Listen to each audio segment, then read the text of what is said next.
Good morning, good afternoon, or good evening, my finest friends. Welcome to the second episode of Season 8 of the Tom Petty Project. I'm your host, Kevin Brown.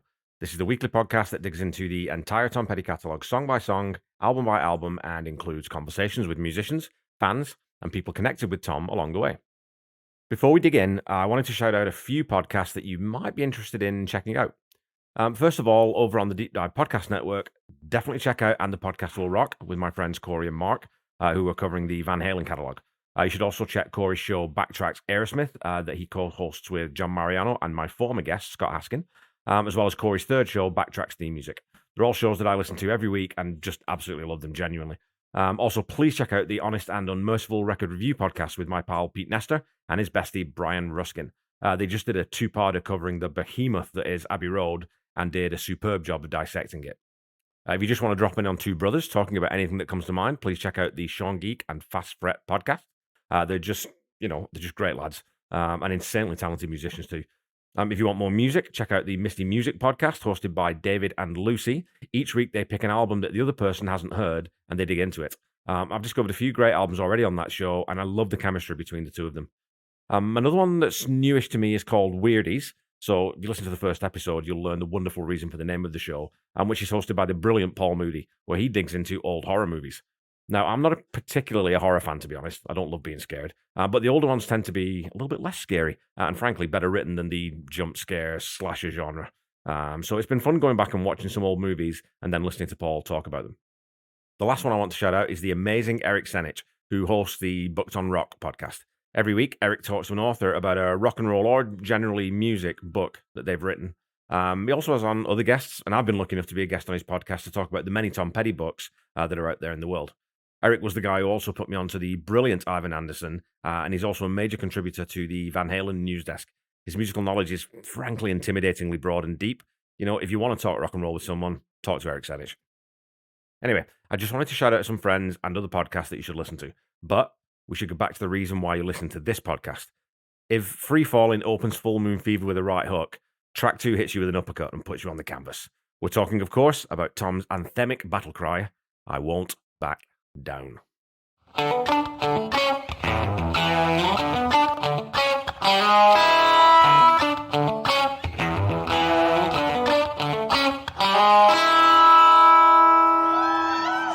One friend in particular I want to dedicate this next song to is a guy named John Scott. You don't know him,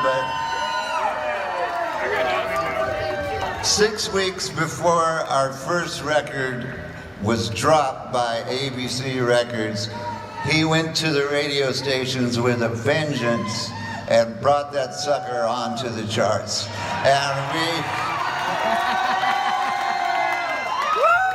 And it wasn't easy. We're forever grateful. We're going to dedicate this to him tonight. This is I Won't Back Down. Those were the words that Tom spoke at his very last live performance with the Heartbreakers on September 25th, 2017 at the Hollywood Bowl in Los Angeles. Such a beautiful touch to honor his friend in this way during the last night of the 40th anniversary tour. Of course, he didn't know that this would be his last performance, but the band had been considering whether or not to continue touring, and even if Tom hadn't passed away a week later, this could still have been the last performance of this song that we would have had. The reason that I've started this episode with this clip is that before we start talking about the song, we should talk about why it's such a huge anthem. Last week's episode covered another gigantic anthem in Free Fallin', but where that song is a flight of fantasy with a big push into the chorus, I Won't Back Down has anthemic bones. It resonates across generations, nationalities, class, gender, race. You know, most people can relate to suppression or oppression, and the song has naturally become a rallying cry for sports teams, artists, and more problematically, politicians. You know, I don't like to reference the Big Orange Baby in a podcast, but of course, when Trump used the song in his 2020 campaign, the Petty estate issued a cease and desist letter stating that Tom Petty would never want a song of his used for a campaign of hate. He liked to bring people together. And this speaks to the other quality of this song. It really is a unifier. The Florida Gators have, since 2017, famously sung the song during the break between the third and fourth quarters of their home games. When the song is being roared out by 88,000 impassioned Floridians, the explicit I becomes an implicit we, and the song transforms 88,000 people into one formidable whole. The only other song I can think of that has this effect on this scale is We Are the Champions.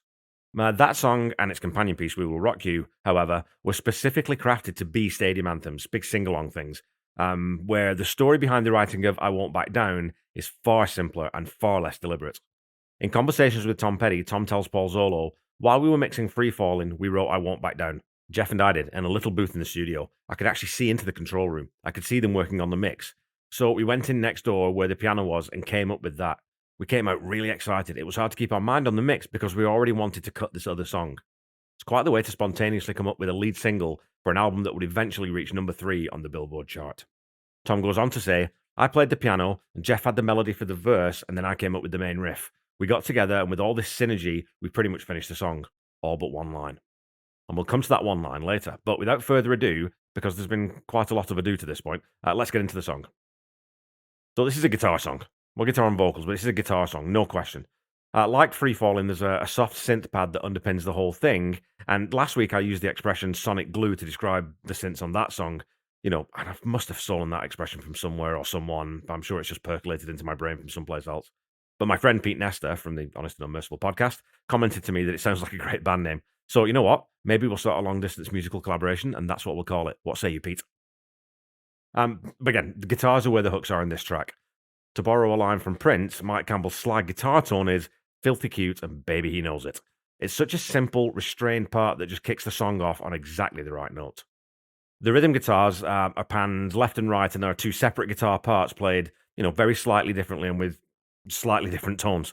And this use of stereo mixing works really well here and adds a width to the song that it would lack if there was only one guitar part.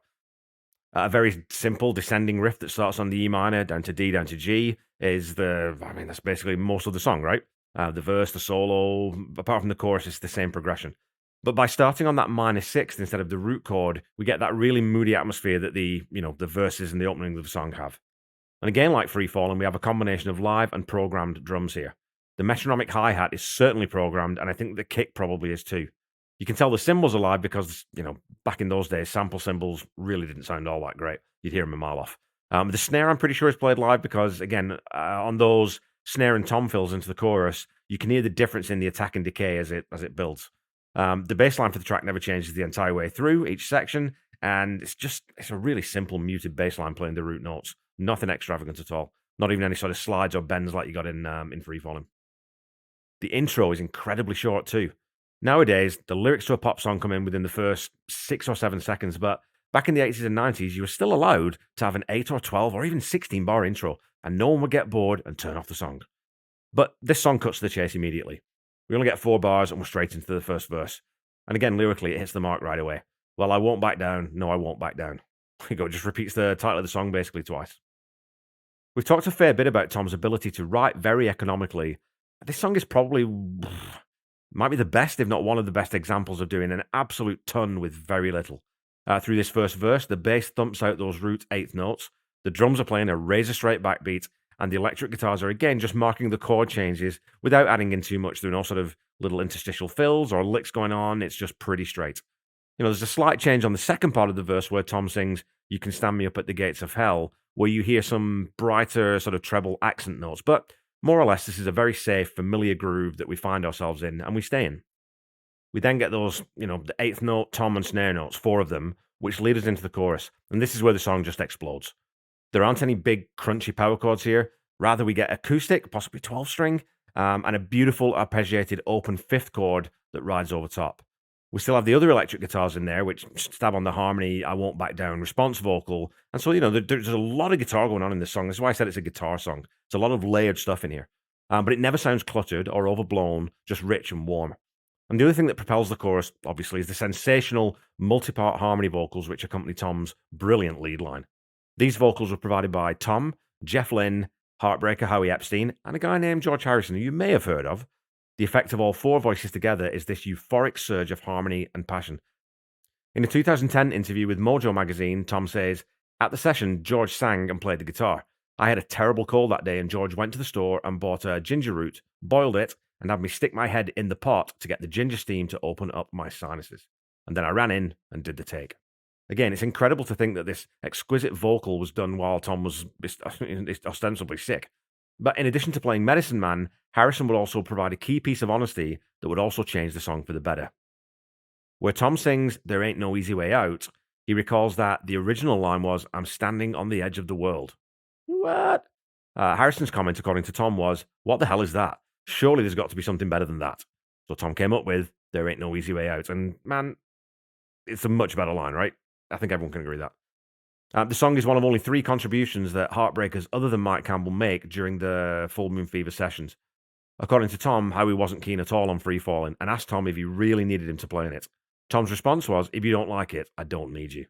In conversations with Tom Petty, Tom suggests that this was the moment he decided that this would definitely be a solo album. You can understand why his bandmates Stan Lynch, Howie Epstein, and Benmont Tench would be irritated by their friend and band leader choosing to record with someone else, but for Tom, working with Jeff Lynne would have a seismic and long-lasting impact.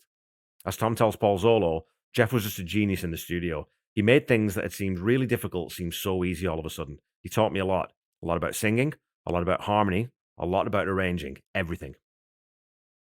Now, coming out to the chorus and into the next verse, there's an addition of a lightly strummed acoustic guitar in the mix. Not too much change, just a little more texture to the part we already know. And heading into the second chorus, we again get those brilliantly dragged cymbals on "Won't Back Down," so he just bends those words beautifully. And after this chorus, we get the guitar solo, which is played over the verse chord progression. Again, just a beautifully understated solo from Mike, which definitely sounds more crafted than improvised. In Warren Zane's biography, Petty, Mike says, "I don't usually work out a guitar part in advance. I put the track up, get a sound, and start playing along with what I'm hearing." Jeff doesn't do that. He works out a part. We needed a guitar part here or there, and Jeff would go home and work out parts. He'd come in the next day and say, "Have you got any ideas for this?" And I didn't have any ideas until I was playing along. So he'd go, "Well, I have a couple." Mike then finishes by saying, "By the second song we did, you better believe I came in with some ideas." Brilliant.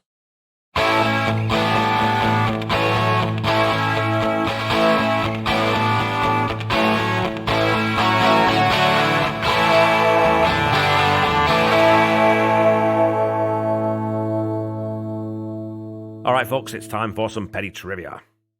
Your question from last week was this. Westside Pavilion, which is the mall featured in the video for Free Fallin', is now named Westside 1 and used to mainly house which tech giant? Is it A, Microsoft, B, IBM, C, Google, or D, Amazon?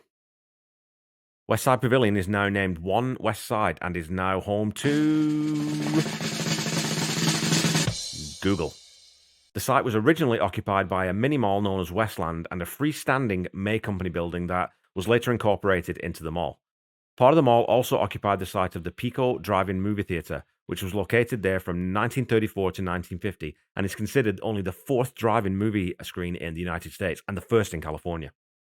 The Westside Pavilion was designed by the Jerd Partnership, the coordinating architectural firm of the 1984 Olympic Games, with a bold, modern design of orange, lavender, and green accent colours in geometrical shapes, evoking a Parisian shop-lined street, blah, blah, blah, blah. It was constructed at a cost of $90 million and opened on May 31st, 1985. Now, as well as being the location for parts of the Free Falling video, it also featured in the 1995 Alicia Silverstone movie Clueless and TV shows such as Dexter, Modern Family, and Chuck. But the Free Falling video is still the main reference point for most people when thinking about this location. Your question for this week is this. I Won't Back Down was the second song covered by Johnny Cash on his third American Recordings album.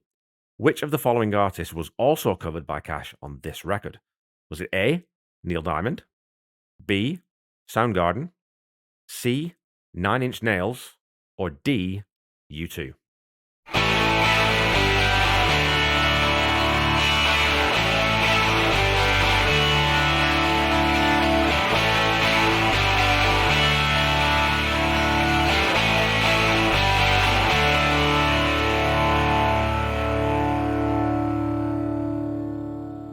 Okay, back to the song.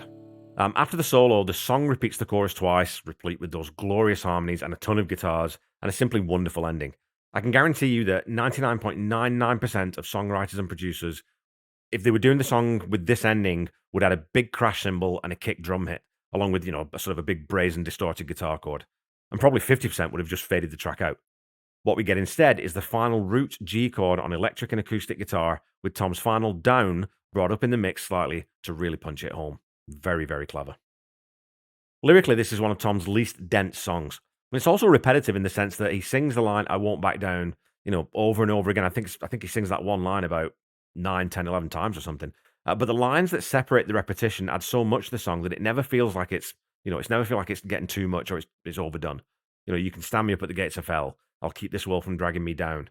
I know what's right. I got just one life in a world that keeps on pushing me around. So there are all these, it's two parts to it, right? So it's the negative and the positive. So there's bad things are happening, but I'm going to push back against them. And I'm going to keep going.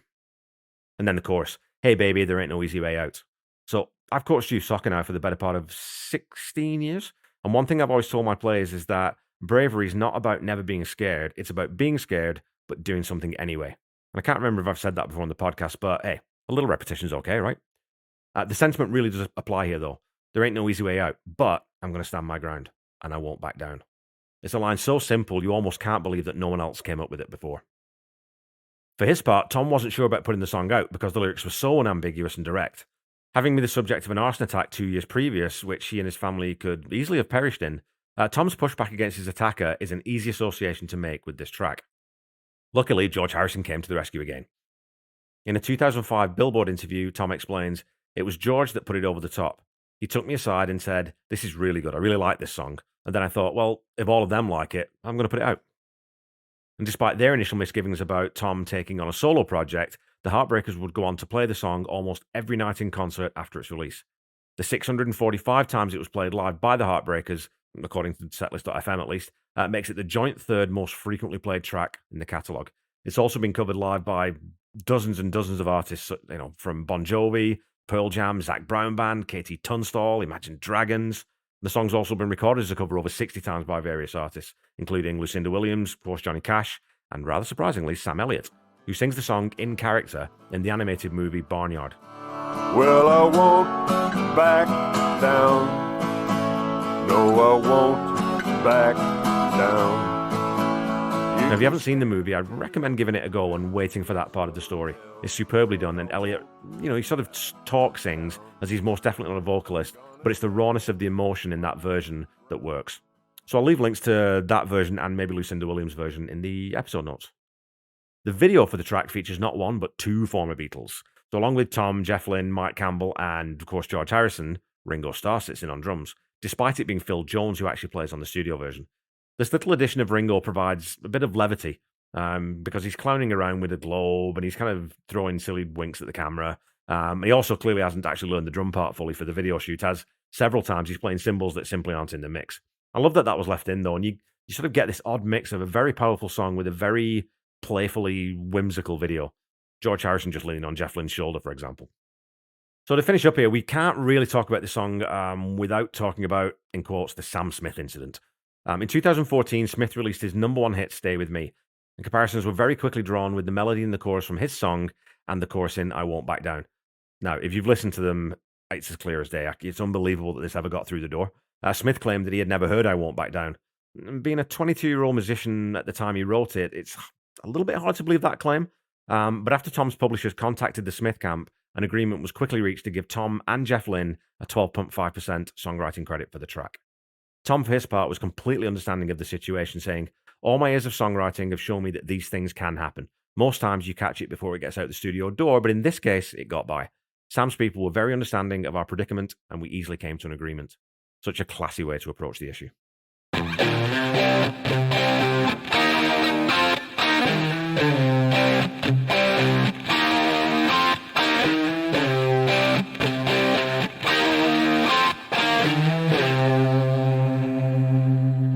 Okay, Pettyheads, that's it for this week. I wrote most of this episode on my 50th birthday, and hitting a milestone like this seems to have put me in a bit of a reflective mood, so in some ways it's quite fitting that the song I'm covering today is I Won't Back Down. As it does with so many people, this song really resonates with me in lots of different ways and has become part of my sort of, general outlook on life. But for me, it's less a combative thing and more about holding firm to certain principles. Loyalty, decency, humility. All big words and big ideas generally, but they are important and they're important to me. Maybe this isn't a unique association that I'm making, but it's one I feel keenly and one I think is expressed more concisely than in any other song I've ever heard. A lean 2 minutes and 56 seconds of pop perfection, I Won't Back Down is, of course, a 10 out of 10. The Tom Petty Project is a proud member of the Deep Dive Podcast Network, so go check them out, folks, on Twitter at DeepDivePodNet. I threw a few names out of other podcasts that you can listen to also at the start of the episode. Also, you can check out my other podcast, Seaside Pod Review, a Queen podcast on the Deep Dive Podcast Network. And then another show coming up with my friend Corey Morissette from the Van Halen Show. Well, more information about that when I have it for you. Don't forget to follow me on Facebook, Instagram, and YouTube at The Tom Petty Project, and on Twitter at Tom Petty Project. Go follow, like, subscribe as applicable, and again, leave a review if you like, or a rating or something. But most importantly, just keep talking to me on social media. I love chatting with you guys, whether it's on my page or in one of the Tom Petty groups. It's great to talk Tom Petty always. The Tom Petty Project is not affiliated, though, with the Tom Petty Estate in any way. And when you're looking for Tom's music, please visit the official YouTube channel. Go to Spotify, Apple Music, Amazon Prime, all these places where you can get official music. If you're looking for merchandise, go to tompetty.com. And you know what? You can check out tompettyproject.com for some merch that I've got up there. Don't forget to check out the Tom Petty Nation and Tom Petty Fans Forever groups on Facebook. If you are not already a member, they're very good fan communities. Worth spending a bit of time in. So until we meet again next week, keep listening to and sharing Tom's music. Try to be kind. Try to say I love you to someone at least once a day. Stay safe and healthy, and I'll be back with you next week to talk about track 3 from Full Moon Fever, Love is a Long Road. Bye-bye.